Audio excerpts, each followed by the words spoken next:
네, 성도 여러분 안녕하십니까? 안녕하세요. 네, 행복한 안식일입니다. 할렐루야. 할렐루야! 우리의 마음 가운데 하나님 때문에 행복한 안식일입니다. 그 외에는 어떤 행복도 우리의 마음속에 참된 행복을 줄 수가 없죠. 오늘 그 마음속에 있는 그 행복이 또 주님께서 주시는 그 평강이 가득한 안식일 되기를 간절히 기원합니다. 오늘은 5번째 참새라는 제목으로 하나님의 은혜를 나누기 원합니다. 여러분 신계훈 목사님 기억하시죠? 예. 근래 교회 나오신 분들은 잘 모르시겠지만 오래전부터 교회를 나오신 분들은 신계훈 목사님을 다 기억하실 것입니다. 한국 재림교회에 정말 그 은혜로운 말씀과 그 감동적인 그 말씀으로 눈물 짓게 하고 감동을 주셨던 그 목사님이 우리 한국 재림교회에 있었다는 것은 우리 모두에게 참 큰 축복이었습니다. 저에게도 개인적으로 그 신기훈 목사님은 정말 가장 존경하고 또 제가 닮고 싶은 정말 롤모델 같은 그런 목사님이셨거든요. 제가 신학교 다닐 때 그 목사님한테 배웠던 그 수업들이 제 신학생 시절에 가장 큰 축복이었다고 고백할 수 있습니다. 신기현 목사님의 수업은 정말 인기가 많았어요. 그래서 이제 신학과생뿐만 아니라 다른 학과 학생들도 수업을 많이 들어왔어요. 근데 지금은 그 학과에 그 인원이 딱 정해져 있어가지고 또 온라인으로 그 수강 신청을 받습니다. 그래서 딱 정원 예를 들어서 100명. 근데 인기 있는 학과는 그 수강 신청하는 그 시간 10시 그러면 10시 딱 열리자마자 한 1분 안으로 다 마감이 됩니다. 광클이라고 합니다. 막 크게 막 하면서. 그래서 제 아이들도 보면은 듣고 싶은 학과를 미리 정해가지고 땡 하면 바로 막 클릭 막 합니다. 조금만 늦으면 그게 꽉 차가지고 더 이상 못 듣거든요. 요즘 인기 있는 학과는 어떤 학과인지 아십니까? 우리 아이들한테, 대학생들한테 가장 인기 있는 학과는 학점 따기 좋은 학과입니다. 네, 그 학점을 잘 준다, 뭐 학점 따기 쉽다 그런 학과가 인기 1순위거든요. 근데 이 당시 인기 학과는 정말 신기현 목사님 강의 자체가 설교였어요. 그래서 그때는 제한된 인원이 없었기 때문에 막 나중에는 그 강의실에 더 이상 이렇게 앉을 자리가 없어가지고 의자가 없어가지고 조금만 늦게 오면 옆 강의실 가가지고 의자를 갖고 와서 앉아야만 했어요. 이렇게 가득 차가지고 다니엘 계시록 연구, 믿음으로 말미암는 의, 시편 강해, 지금도 기억나는 그런 수업들이에요. 그런데 신기현 목사님의 수업 중에 시편 강해가 있었는데 그 시편 강해 중에서 오늘 그 기억에 남는 말씀이 오늘 이 본문의 말씀 시편 84편 3절에 있는 말씀이에요. 그럼 같이 한번 읽어볼까요? 짧기 때문에 같이 한번 읽어보겠습니다. 시작. 나의 왕 나의 하나님 만군의 여호와여 주의 제단에서 참새도 제 집을 얻고 제비도 새끼를 보금자리를 얻었나이다. 여기 시편 84편에 말씀하시는 그 성소, 그러니까 주의 제단이 성소거든요. 그 성소가 그 영어로 sanctuary입니다. sanctuary라고 하는데, 근데 이 영어의 이 sanctuary의 그 의미가 여러 가지 의미가 있습니다. 우리가 방금 봤던 그 성소라는 의미를 갖고 있고요. 또는 성역, 그런 의미도 있고, 또 하나는 안식처, 은식처, 뭐 피난처, 뭐 보호처 이런 의미를 갖고 있어요. 성소의 이런 의미는 이해가 되시죠? 생츄어리라는 것이 성소이면서 성소는 정말 그 옛날 그 도피성 같은 그런 안식처, 우리 피난처, 보호처라는 그런 의미는 이해가 되는데 또 한 가지 의미가 있습니다. 뭐냐면 조수 보호구역이라는 의미를 갖고 있어요. 생소하지 않습니까? 생소맞지 않나요? 성소라는 의미의 이 sanctuary라는 그 단어가 갖고 있는 가장 중요한 의미 중에 하나는 조수 보호 구역, 다시 말하면 새들의 보호 구역이라는 것이에요. 오갈 데 없는 새들도 안식할 수 있는 곳이 바로 성소라는 것이죠. 즉 주님 품 안이라는 것입니다. 이런 말씀을 하시는데 와 정말 얼마나 감동인지 지금도 기억에 남습니다. 보통 우리가 성소라고 하면 우리 인간들의 예배 장소로만 생각을 하지 않습니까? 근데 그 성소가 원래 이 생츄어리라는 그 말이 조수 보호 구역이라는 그 의미를 갖고 있다는 말이 참 신선하게 다가왔었던 기억이 납니다. 성소, 즉 하나님의 집에서 가장 연약한 새들도 쉼을 얻는다는 것입니다. 참새, 오늘 여기 성소에 나와 있는 그 우리 시편 84편 3절에 읽었던 그 참새도 제 집을 얻고라고 했는데 참새를 한번 생각을 해보면 전 세계에서 가장 흔한 새가 참새입니다.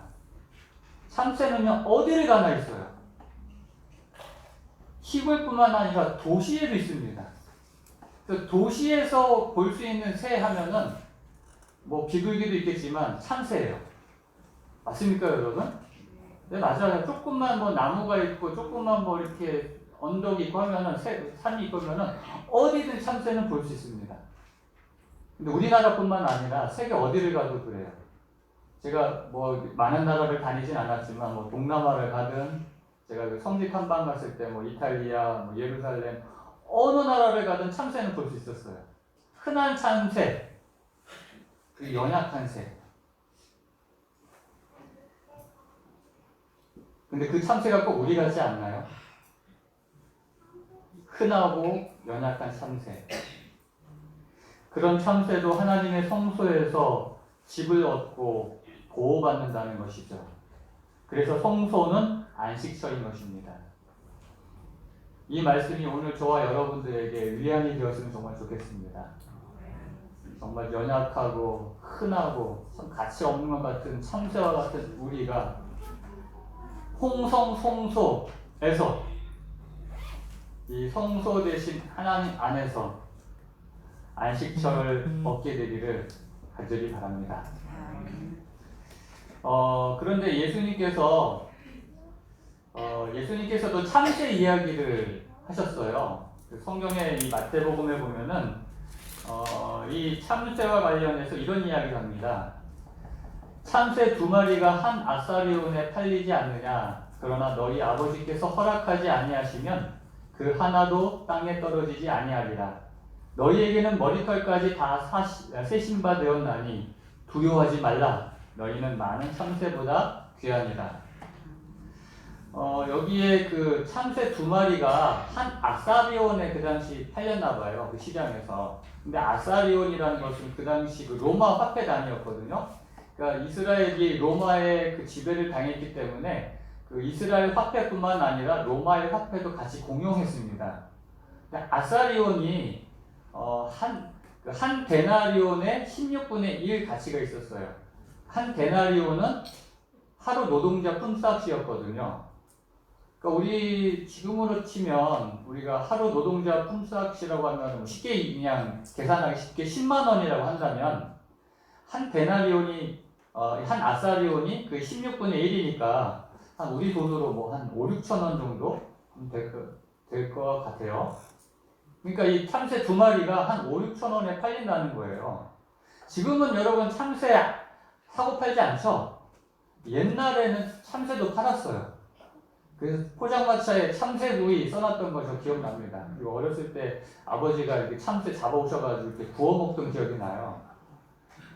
옛날에는 그것도 이렇게 잡아가지고 팔면 돈이 됐는데 참새는 양식이 안 되잖아요. 그거 잡는 거 그게 품삯이 너무 많이 드니까 이게 수지타산이 안 맞아가지고 지금은 참새 안 잡습니다. 그냥 닭이나 길러 먹지.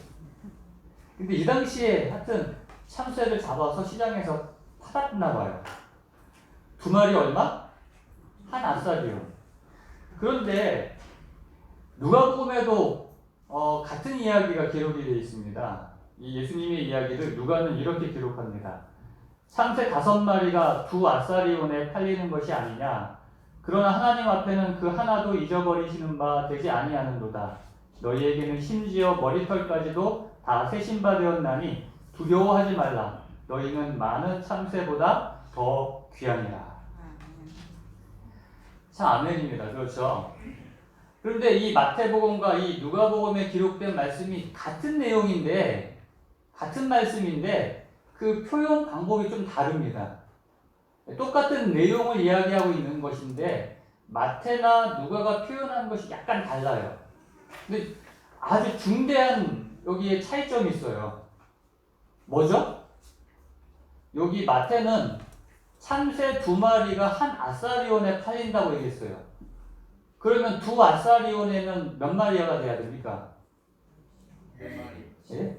한 아사리온에 2마리니까 두 아사리온이면 몇 마리? 4마리가 돼야 되지 않습니까?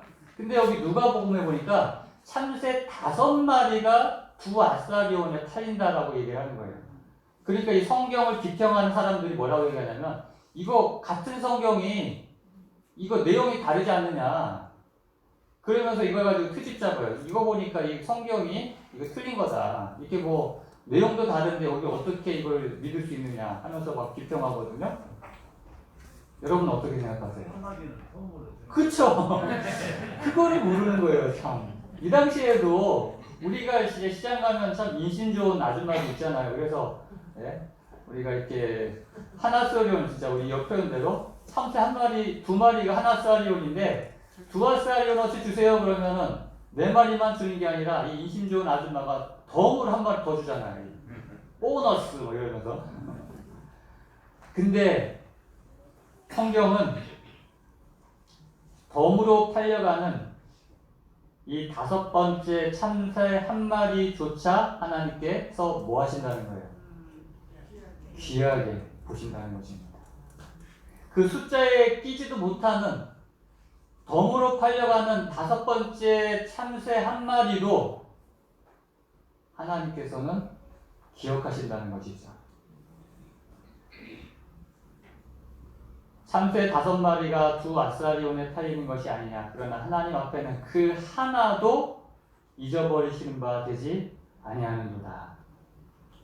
잊지 않으신다는 거예요. 아버지께서 허락하지 아니하시면 그 하나라도 땅에 떨어지지 않는다는 것입니다. 참새 1마리조차 잊지 않으시는 하나님, 그 하나님께서 오늘 이 아침 지금 여러분에게 뭐라고 말씀하시는지 아십니까? 바로 이렇게 말씀하십니다. 두려워하지 말라. 너희는 많은 참새보다 더 귀하니라. 아멘. 오늘 이 말씀이 저와 여러분에게 주시는 하나님의 말씀입니다. 숫자에도 끼지 못하는 그 덤으로 팔려가는 5번째 참새조차도 귀하게 여기시는 그 하나님께서 오늘 우리를 그보다 더 귀하게 여기신다는 이 하나님의 마음, 그 아버지의 마음을 생각하면서 여러분 힘을 얻게 되시길 바랍니다. 아멘. 새 중에 가장 연약한 새가 참새라고 한다면 성경에 나오는 가장 연약한 사람이 누굴까요? 네, 성경에 나오는 여기 보면 가장 연약한 새, 참새라고 한다면 가장 연약한 사람, 그 사람을 성경은 이렇게 이야기합니다. 성경은 연약하고 불쌍한 사람으로 누구를 언급하냐면 고아와 과부와 나그네를 이야기합니다. 그래서 우리에게 늘 그 고아와 과부와 나그네에 대한 배려를 잊지 말라고 아주 여러 군데에서 말씀을 하셨어요. 대표적으로 신명기 24장 19절부터 21절까지 보면은 이렇게 말씀하십니다. 한번 그 말씀을 보겠습니다. 신명기 24장 19절부터 21절까지요. 내가 밭에서 곡식을 벨 때에 그 한 뭇을 밭에 잊어버렸거든. 한 뭇이면 이렇게 한 움큼 이렇게 얘기하는 거니까 이렇게 배다가 한 움큼을 이렇게 놓고 온 것이 잊어버렸다고 생각나거든. 다시 그걸 가지고 가려고 가지 말라는 겁니다. 그냥 내버려 두라는 것이에요. 왜요? 나그네와 고아와 과부를 위하여 그걸 남겨두라는 것입니다. 그리하면 내 하나님 여호와께서 내 손으로 하는 모든 일에 복을 내리시리라. 얼마나 그러니까 여러분 일부러라도 이렇게 놔둬야 돼요. 왜요? 하나님께서 복 주신다는데 모든 일에 복 주신다는데 일부러라도 놔둬야죠. 그거를. 20절에 보면 내가 내 감람나무를 떤 후에 그 가지를 다시 살피지 말고 그 남은 것은 객과 고아와 과부를 위하여 남겨두라는 것입니다. 또 포도나무 내가 포도원에 포도를 딴 후에 그 남은 것을 다시 따지 말고 객과 고아와 과부를 위하여 남겨두라는 것입니다.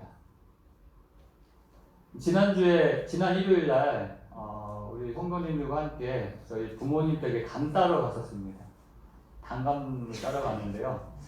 보통 감 따러 가자고 하면 사람들이 그거 나무 위에 올라가가지고 혹은 뭐 장대를 가지고 이렇게 따는 것을 생각하거든요.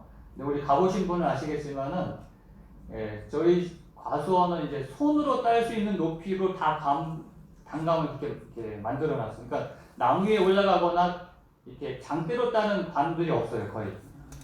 그냥 손으로 딸 수 있는 높이에 주먹만한 크다란 감들이 막 이렇게 뻘건 감들이 주렁주렁 매달려 있으니까는 얼마나 그 딸 때 재밌는지 모릅니다.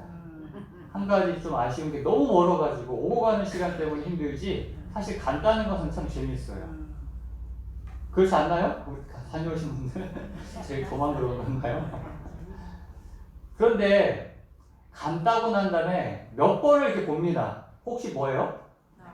남은 게 있나? 근데 보면 항상 이렇게 나뭇가지나 이렇게 나뭇잎에 숨겨져서 못단 감들이 있어요. 그거 남겨둘까요? 딸까요? 남겨놔요? 안 남겨놔요. 그거 하나에 큰 거는 한 돈 1,000원 이상 되는 건데 그 비싼 걸 어떻게 남겨놔요? 보이는 족족 다 따버립니다. 그래서 우리 과수원에는 나그네나 고아나 과부가 오지 않아서인지 막 그런지 모르겠지만 그러나 이 당시에는요 정말 나그네 고아나 과부는 먹고 살 일이 없어요. 먹기 살기가 정말 막막한 것입니다. 그들을 위해서 배려해 주려는 것이죠. 그런데 이스라엘 백성들이 그 출애굽하면서 가나안에 들어갔을 때 그 가나안을 정복하고 그 가나안을 이제 땅을 이렇게 분배를 했습니다. 그래서 지파마다 어느 땅은 누구, 어느 땅은 어느 지파 해서 분배를 했는데 땅을 주지 않은 지파가 하나 있었어요. 어느 지파죠? 네, 레위 지파. 우리 조수연 성도님이 공부를 얼마나 열심히 하시는지 다 아세요. 딱 레위 지파, 딱 말씀하시네요. 맞아요. 레위 지파만은 땅을 주지 않았어요. 그냥 성만 줬어요. 그러니까 말하자면 살 집만 준 거예요. 그러니까 땅을 주지 않으면은 농사나 뭐 목축이나 이거 할 수가 없으니까 그럼 먹고 살 수가 없잖아요. 그럼 레위 지파는 어떻게 먹고 살 수 있도록 했을까요? 성소에 나오는 거. 네. 여기 보면은 레위 지파는 왜 땅을 주지 않았고 또 땅이 없는 레위 지파는 어떻게 살았는지 이렇게 성경은 이야기합니다. 신명기 10장 9절에요. 그러므로 레위는 그의 형제 중에 분깃이 없으며, 그러니까 땅이 없으며 기업이 없고 내 하나님 여호와께서 그에게 말씀하신 같이 여호와가 그의 기업이시니라. 쉬운 성경으로 제가 다시 한번 읽어드리겠습니다. 이제 쉬운 성경이 이해가 더 쉬운 것 같아요. 그 일 때문에 그 일이 어떤 일이냐면 이 성소에서 하나님을 섬기고 제단에서 봉사하는 이러한 일들 때문에 레위 사람은 아무런 땅도 받지 못했습니다. 그러니까 성소에서 하나님을 섬기기 때문에 땅을 주지 않았다는 겁니다. 그들은 여러분의 하나님 여호와께서 말씀하신 대로 땅 대신에 여호와를 선물로 받았습니다. 대단한 거 아닙니까? 여러분 땅 받는 게 좋아요? 하나님을 선물로 받는 게 좋아요? 이거는 뭐 비교가 안 되죠. 하나님께서 책임져 주신다는 거예요. 너희는 농사 짓고 뭐 양 기르고 해서 먹고 사는 게 아니라 내가 책임질게 라고 말씀하시는 겁니다. 그 대신 너희는 어떻게? 성소에서 하나님을 섬기고 봉사하는 그 책무를 최선을 다해서 정말 그렇게 하라는 것이죠.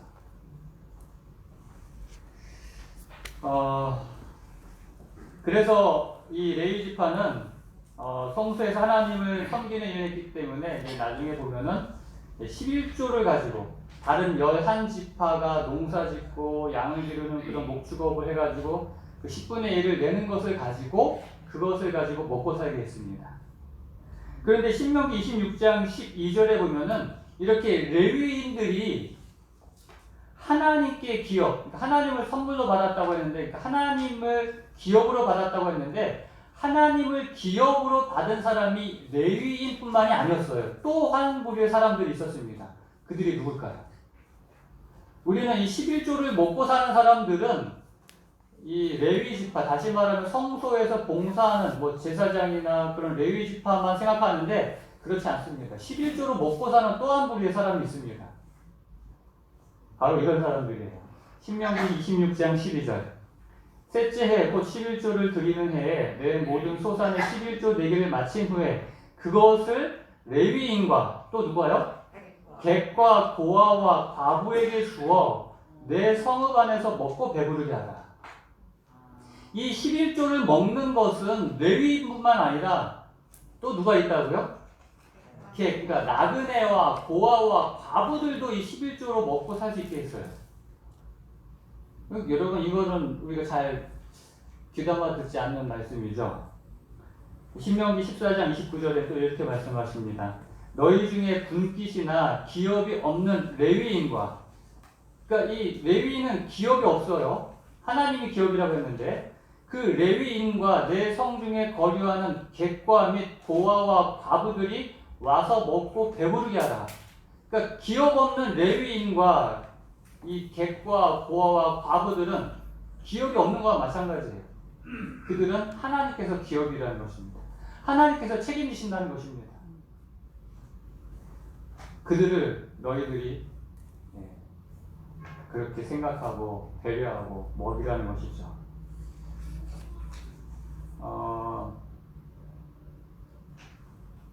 신명기 16장 14절에도 같은 말씀을 하십니다. 절기를 지킬 때에는 너와 내 자녀와 노비와 내 성중에 거주하는 레위인과 객과 고아와 과부가 함께 즐거워하되.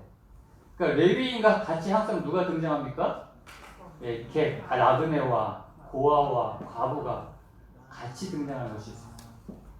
하나님의 기업을 받은 레위인이나 이 세상에서 아무런 기업이 없는, 땅이 없는 고아나 나그네나 과부가 하나님께서는 정말 눈을 밝히는, 정말 지켜보시는, 하나님께서 돌보시는 이 땅의 연약한 참새와 같은, 정말 잊지 않으시는, 귀하게 여기시는 존재들이라는 것입니다.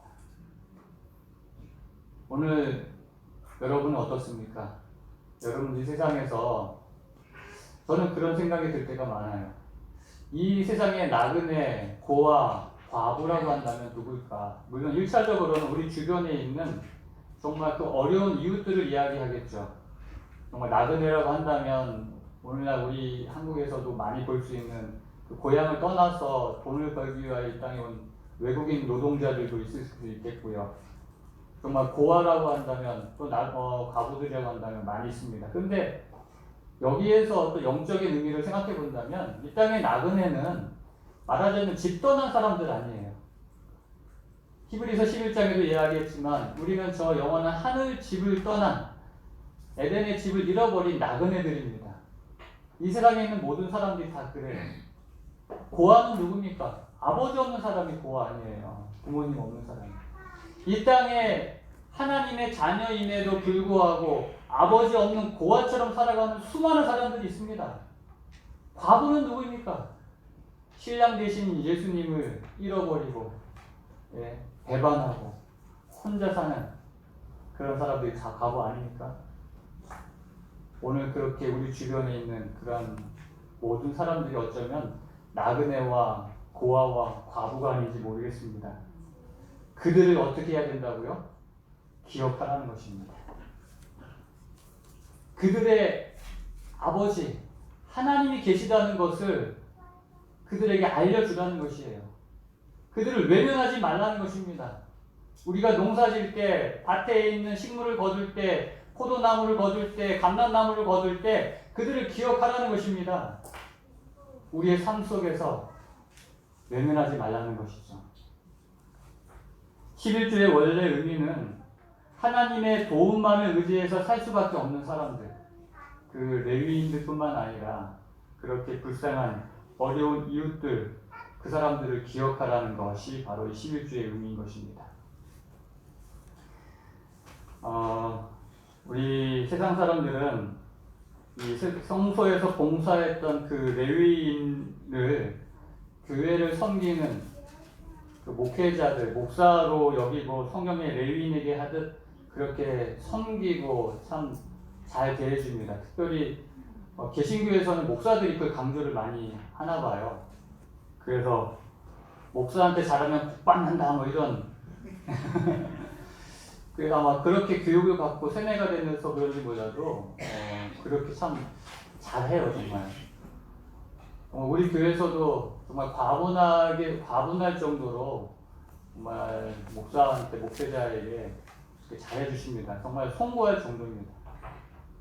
근데 여러분들이 그렇게 신경 쓰는 그런 목회자 이상으로 여러분들 성경에 이야기한 것처럼 레위인뿐만 아니라 하나님께서 기업으로 받지 않은 그 고아와 과부와 나그네 또한 그렇게 신경 쓰고 기억하고 돌보신다는 것을 기억함으로 우리 역시 그렇게 했으면 정말 좋겠습니다. 다니엘 한번 생각해 봅니다. 다니엘은요, 우리가 잘 아는 것처럼 정말 위대한 성경의 인물입니다. 성경에 그 범죄의 어떤 행위가 없는 몇 안 되는 사람 중에 한 사람이에요.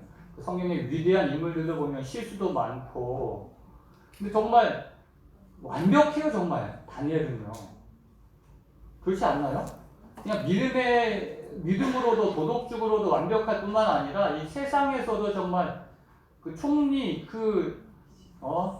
바벨론뿐만 아니라 메데 페르시아 이르는 그 제국을 여러 제국에 이어서 총리를 할 만큼 대단한 인물이었어요.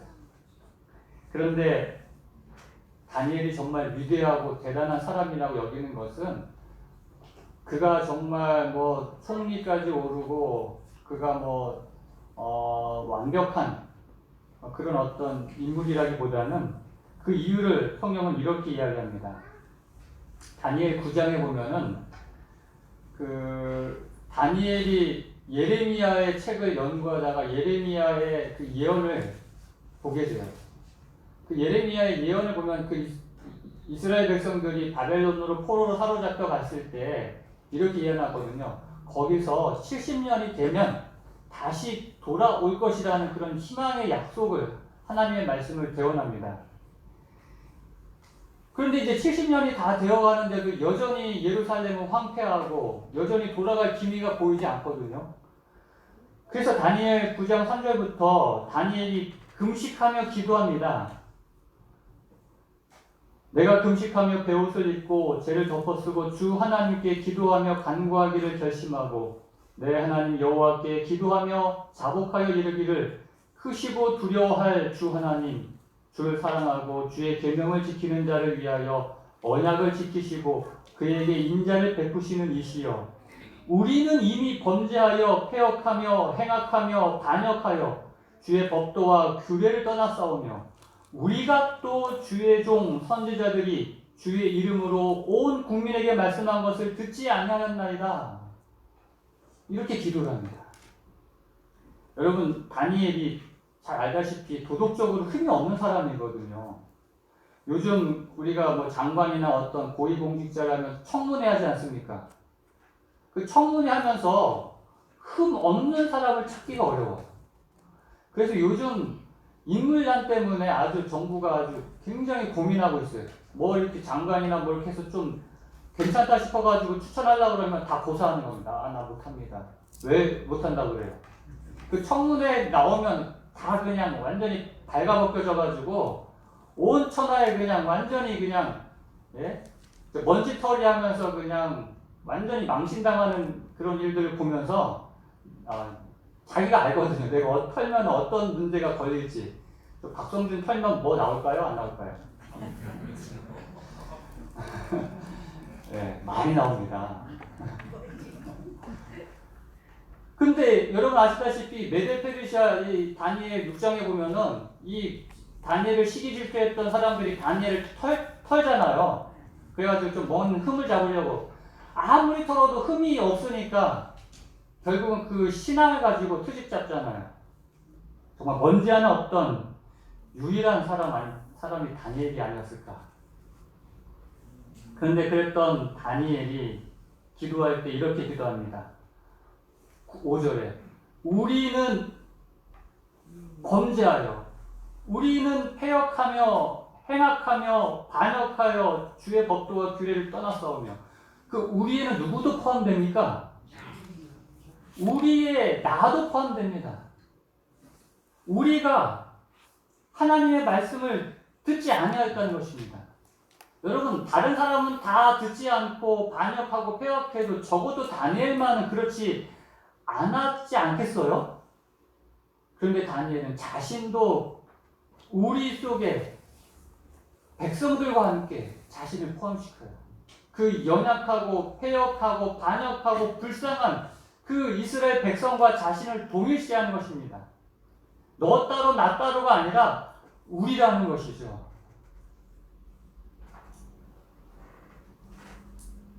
그 예전에 그 구제알이라는 한 그 외국인이 우리나라의 그 귀한 그 이야기가 이제 방송에 나온 적이 있었어요. 그 미녀들의 수다라고 해서 좀 오래된 그 방송에서 나왔던 외국인이거든요. 우즈베키스탄 사람인데 굉장히 이뻐가지고 사람들한테 인기가 많았어요. 이 사람이 이제 2012년도에 한국인으로 귀화를 했거든요. 근데 그 귀화했던 이유를 방송에서 이야기했습니다. 그것을 제가 참 기억을 하는데요. 왜 한국인으로 귀화를 했는가? 그 이유에 대해서 한국에서 살아보니까 너무 좋더라는 거예요. 물론 이 아름다운 환경, 이 뚜렷한 사계절, 정말 얼마나 이뻐요. 그런 것도 좋지만 정말 자기가 한국인으로 살아야겠다라고 결심하게 된 계기는 한국인들의 그 정 때문이라는 것이에요. 사실 우리 한국 사람들 참 따뜻하잖아요. 요즘 참 좀 많이 세상이 그래가지고 차가워지긴 했어도 우리 본성은 좀 그렇지 않은 것 같아요. 한국인의 그 정이라는 것이 있어요. 특히 어디에서 그 마음이 참 그 한국인의 정을 느꼈냐면은 우리라는 말에서 너무 그것이 감동으로 다가왔다는 겁니다. 우리는 보통 언제 우리를 씁니까? 우리나라, 우리 집. 엄마도 누구 엄마예요? 우리 엄마 그러잖아요. 우리 엄마. 외국에서는 절대 그런 말 안 써요. My country, 그러니까 우리나라, 내 나라, my mother, 내 엄마, 내 집 그러지 아무도 우리나라, 우리 집, 우리 엄마 그렇게 안 해요. 근데 그렇게 사용하는 그 한국인들을 보면서 그것이 너무 따뜻했다는 것이에요. 우리라는 그 말. 너와 내가 아니라 우리라는 것입니다. 성경이 그것을 이야기하고 있어요. 성경은 너와 내가 아니라 우리라는 것을 항상 우리에게 가르쳐 줍니다.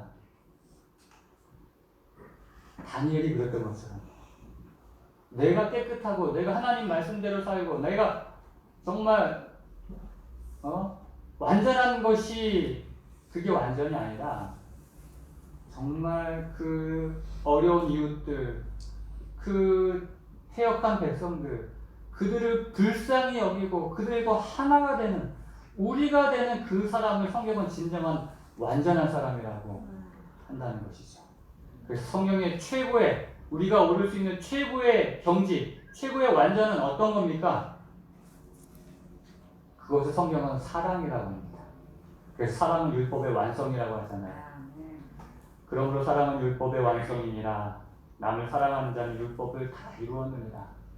내가 아니라 우리가 될 때, 우리로 살아갈 때, 나그네와 고아와 과부를 우리로 품어줄 때 그것을 성경은 완전하다라고 이야기하지 않나 생각을 합니다.